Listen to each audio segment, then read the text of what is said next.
জীবনের 5টি মূল্যবান কথা। নাম্বার 1, সম্পর্ক যতই খারাপ হোক না কেন সেটি কখনোই ভেঙে দেওয়া উচিত নয়। কারণ জল যতই ময়লা হোক না কেন তৃষ্ণা মেটাতে না পারলেও আগুন কিন্তু নেভাতে পারে।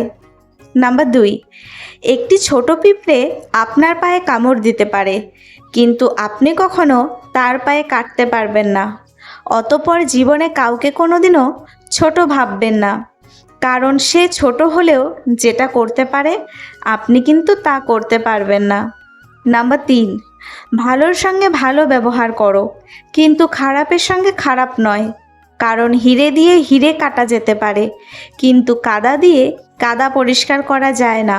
নাম্বার 4, কেউ যদি আপনার খারাপ করে সেটি তার ধর্ম। আমি কারো খারাপ করব না, এটি আমার ধর্ম।